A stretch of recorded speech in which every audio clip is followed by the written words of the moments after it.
김해 공항의 확장안은 상당 부분 보완이 필요하고 미래 변화에 대응하기 어렵다.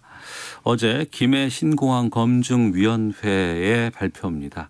그러니까 김해 신공항 안을 이제 백지화해야 된다. 다시 검토해야 된다라는 결정이 나온 거죠. 김성환의 뉴스소다에서 좀 다뤄보도록 하겠습니다. KBS 제일 라디오 저녁을 책임지는 시사의 진행자 시사평론가 김성환 씨와 함께합니다. 어서 오세요. 네, 안녕하세요. 예, 결정됐던 거잖아요. 네, 그렇죠. 확정됐던 거고. 네, 확정됐던 게 다시 재검증을 통해서 이번에 이제 백지화가 사실상 됐다고 봐야 되는 거죠. 그러니까 검증을 다시 해봤더니 어떤 문제가 나온 거예요? 예, 검증위가 작년 12월에 이제 출범을 했는데요. 네. 분과위원회 회의 등 총 80회 정도의 회의를 거쳤다 이렇게 밝혔습니다. 11개월 만에 검증 결과를 내놓은 셈이 됐는데요. 아, 검증위원회 출범하고 11개월 동안 걸린 거예요? 네네. 오. 그러니까 뭐 전문가를 통해 가지고 자문을 구하기도 하고 네. 또 국제적인 전문가한테도 뭐 자문을 구했다고 하고요. 그다음에 현장 조사까지도 했다고 합니다. 네. 그걸 이제 종합한 결과를 이번에 발표를 한 건데 핵심 쟁점은 크게 네 가지입니다. 네. 그리고 또 검증을 했다고 밝힌 분야도 네 가지인데요. 안전, 뭐 공항에 있어서 필수적인 거니까요. 네. 소음, 네. 시설 운영 및 수요, 환경 이렇게 네 가지 분야였는데요. 예.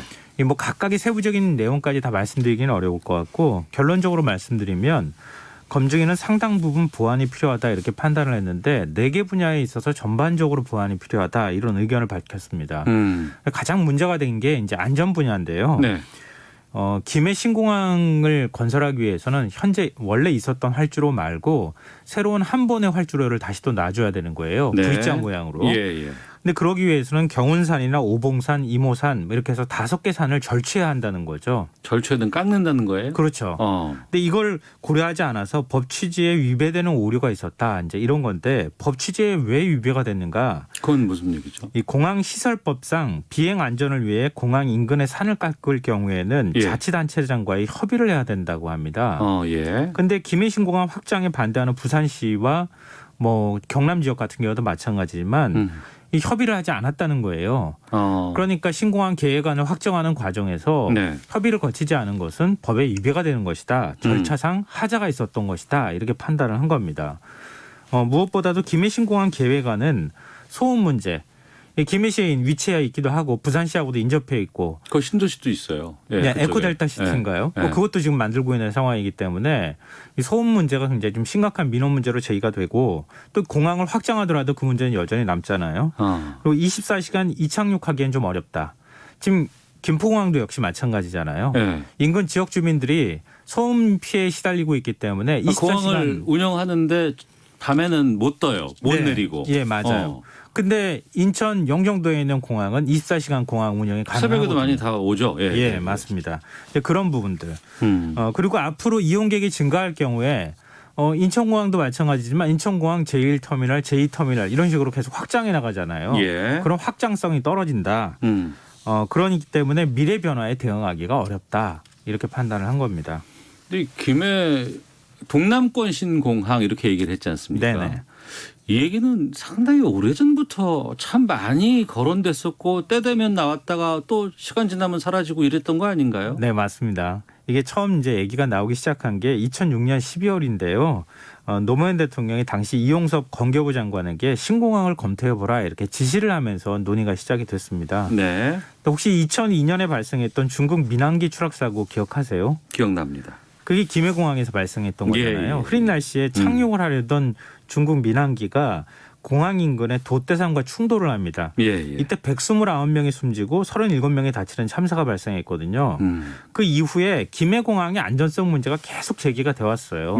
어떤 방식으로든 현재 김해공항으로는 안 된다라고 하는 게 어느 정도 공감대는 있었는데 그리고 또 항공 수요도 계속 늘어나고 있었으니까요. 네. 그러니까 영남에 신공항을 건설하자 여기까지는 맞아요. 된 거예요, 얘기가. 근데 그 이후에 이제 계속 정치적 논란에 휩싸이게 됩니다. 그러니까 어디에 그 신공항을 갖다 놓을 거냐? 네. 그러니까 2007년 대선부터 당시 한나라당 이명박 후보가 영남권 신공항이라고 하는 이름으로 건설 공약으로 내걸었고요. 국토연구원이 2차례 용역을 진행한 끝에 2011년 4월에 결론이 나왔는데 네. 밀양공항, 가덕동공항 모두 기준 점수에 미달한다.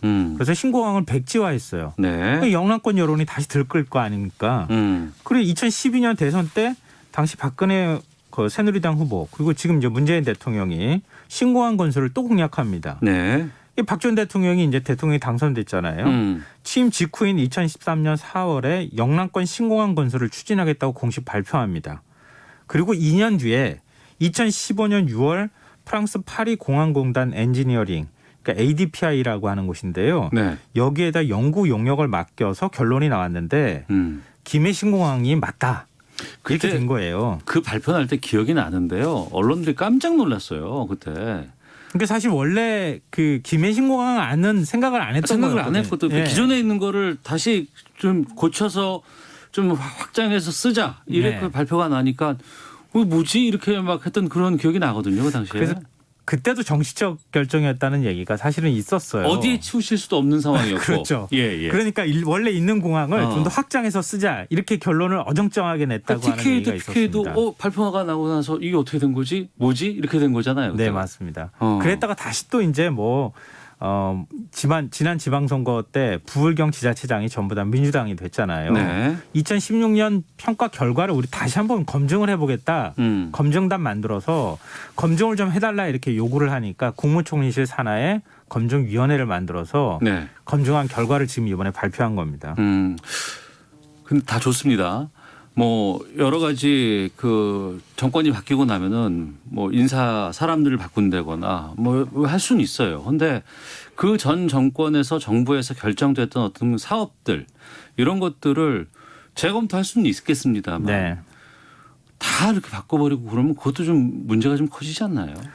그러니까 정부 정책의 신뢰성에 관한 문제죠. 정부가 정권 바뀌었다고 해서 이게 신공항이 한두 푼 드는 사업이 아니잖아요. 네네.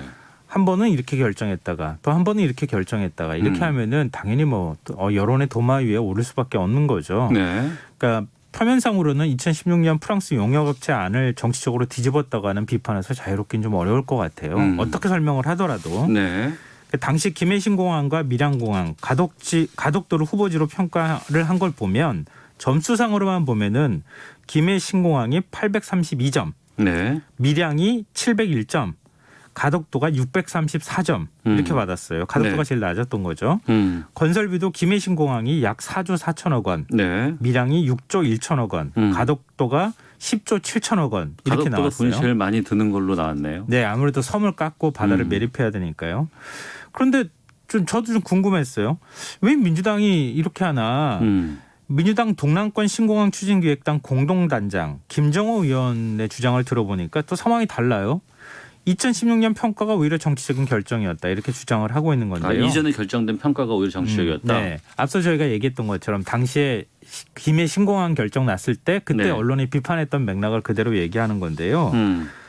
그렇게 어정쩡하게 결론을 내고 분노한 대구 경북 여론 당시에 굉장히 분노했거든요. 네. 왜냐하면 김해공항 그대로 있으니까 김해 신공항을 결정한 직후에 박근혜 대통령 지시로 청와대가 대구 군공항 있잖아요. 예. 군공항을 이전해서 경북 군위하고 의성에 민간공항을 건설하는 방안을 일방적으로 발표했다. 그러니까 대구 경북 지역에 또 정치적으로 뭔가 공항을 하나 만드는 결정을 한 것. 네. 그것도 정치적 결정 아니냐 이렇게 얘기를 하고 있습니다. 예.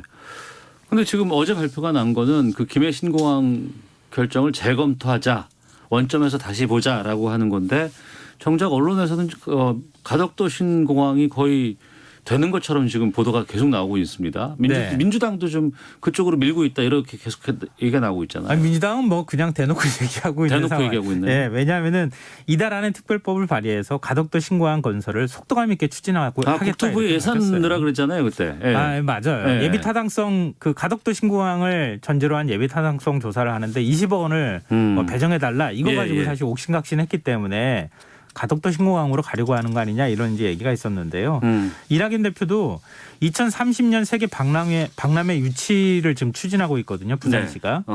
그 전에 신공항에 문을 열 수 있도록 해야 된다. 이렇게 시간표까지 지금 제시를 한 상황입니다. 그리고 민주당 입장에서 앞서 제가 말씀드렸던 것처럼 만약에 밀양공항이 그대로 살아있다고 하면은 얘기가 달라지는데 네. 대구 경북 지역에 즉 경북 군위 의성에 지금 공항이 하나 민간공항하고 군공항 같이 하는 네. 공항을 한 9조 원 정도 들여서 지금 건설하고 있는 중이거든요. 그러니까 대구 경북 지역은 지금 공항이 없다고 말하기가 굉장히 어려운 상황이다. 근데 그 가까운 거리에 또 밀양을 또 공항을 또 건설하느냐? 그것도 설득력이 떨어진다. 네. 그럼 결국 공항 건설할 곳은 가덕도밖에 없다. 이렇게 결론이 나올 수밖에 없다는 거죠. 네. 그런 상황을 감안한 것으로 보이고요. 야당의 반발도 중요한데 예. 국민의힘 김종인 비상대책위원장이 적극적으로 지원하겠다고 얘기하잖아요. 그러니까 국민의힘의 입장도 좀 각 의원별로 좀 달라요. TK 출신 의원들은 굉장히 거세게 반발하고 있고요. PK 출신 의원들, 부산 경남 지역 의원들은 적극적으로 추진해야 된다, 환영한다 이렇게 얘기를 하고 있단 말이에요. 네. 근데 만약에 내년에 부산시장 보궐선거한다고 하면은 야당 의원들도 지금 동의를 하는 상황이잖아요. 그러니까 민주당 입장에서는 정치적 부담감이 좀 상대적으로 덜한 그런 측면이 있는 거죠. 네. 그런데 부산에다가 이렇게 가덕도에다가 공항을 만들려고 한다 그러면 앞서 용역에서는 10조 원 이상 든다고 나왔잖아요. 네. 이 돈은 좀 많은 거 아닌가요? 이것도 좀 얘기가 달라요. 민주당의 얘기를 들어보면 예. 원래 한 11조 원 가까이 들어요. 왜냐하면 철도도 놓고 섬을 지금 다시 육지하고 연결해야 되잖아요. 네. 근데 김해신 공항 확장안도 4조 원 든다고 얘기해놓고 지금 7조 원 정도 든다. 아, 김해조차도? 네, 그렇게 얘기를 하고 있고요. 10조 원 넘게 든다고 얘기하지만 신공법을 도입하고 계획을 좀 수정하면 비용을 7조 5천억 원까지 줄일 수 있다. 네. 그러니까 김해신 공항하고 별반 다르지 않고 그다음에 대구 경북 지역에 건설하는 공항은 지금 9조 원이라 하는데 그거보다 적게 든다 이렇게 얘기를 해요. 왜냐하면 가덕도 신공항 건설 비용의 상당 부분이 바다 매립하고 해안 절취 비용인데 네. 공항 위치를 수심이 낮은 섬 남동쪽으로 500m가량 이동을 하면 비용을 좀 아낄 수 있다. 네. 활주로를 하나 정도 놓으면 한 번을 놓으면 비용을 아낄 수 있다 이렇게 얘기를 하고 있습니다. 네. 어제 저희 정치화투 시간에 이제 여야 의원에게 이 부분을 좀 여쭤봤어요. 근데 그때 그 청취자 의견들이 상당히 많이 들어왔는데 그 의견들의 상당수가 뭐 좋다 나쁘다를 떠나서 선거 앞두고 이런 거 하는 건 너무 좀 심한 거 아니냐. 이 지적 참 많이 나왔거든요. 네. 국가 정책이고 한 곳에 어떤 공항을 세우는 중요한 일인데 이게 선거 앞두고 기획된 거 아니냐 이런 얘기들 참 많이 나왔었어요. 그런 의심에서 비켜가기가 어렵죠. 근데 정치적 행위라고 하는 거는 선거하고 연결될 수밖에 없기 때문에 어떻게 하더라도 그런 지적에서 벗어나기 좀 어려워 보이긴 해요. 네. 근데 이번에 이제 부산시장 보궐선거를 겨냥해서 검증이가 이렇게 했다 하기에는 약간 연결고리가 부족한 측면이 있어요. 연결고리가 부족하다. 왜냐하면 오거돈 시장이 사퇴를 선언한 게 올해 4월이잖아요. 아, 그렇죠. 그렇죠. 검증이는 이미 지난해 12월에 활동을 시작했던 거고요. 그러니까 검증 결과를 왜 그럼 지금 발표하냐? 네. 보궐선거 전에. 이런 또 반론이 있을 수 있잖아요. 그러면 내년 보궐선거 끝나고 난 다음에 만약에 발표했다고 하면 무슨 얘기가 나왔겠어요? 대선 앞두고 한 거죠. 그렇죠. 대선용이라는 얘기 나왔겠죠. 그러니까 어떻게 나온다 하더라도 이게 이번에 검증 결과가 진짜 맞는다면 진짜 철저하게 꼼꼼하게 따져봤을 때 이거 가지고는 좀 안 된다. 이런 게 맞다고 하면은 뭐 결과 내놓은 거를만 가지고 정치적 행위 측면으로 보면은 뭐 선거용이라고 하는 비판에서는 비껴나기 어렵겠지만 보궐선거용이다, 무슨 용이다 이렇게 말하기는 좀 어렵다는 거죠. 그럼 하나만 더 여쭤볼게요. 청주 공항이다, 무안 공항이다, 지역에 공항이 너무 많다더라. 네. 어떨 때 가보면 사람 한 명도 없다더라. 유령 공항 갔다더라 이런 얘기 많이 있었거든요. 네. 일본이나 유럽 공항 등 공항 가보셨죠? 일본의 아주 작은 지역에도 공항이 있잖아요. 네네. 우리나라 공항이 15개인데요. 10개가 적자라고 하는데 예. 저는 공항을 건설할 때 하드웨어만 노는 것만 생각했지 공항을 어떻게 활용할 것이냐 소프트웨어에 대한 고민을 안 하기 때문이다. 이번에도 그런 고민을 좀 많이 했으면 좋겠다. 단순히 공항 건설을 하니 안 하니 이런 논란보다는 공항을 잘 활용할 방안에 대해서도 같이 고민했으면 좋겠습니다. 알겠습니다. 자, 김성환의 뉴스 쏘다 시사평론가 김성환 씨와 함께했습니다. 고맙습니다. 네, 고맙습니다. 예, 오태훈의 시사본부 마치겠습니다. 내일 뵙겠습니다. 안녕히 계십시오.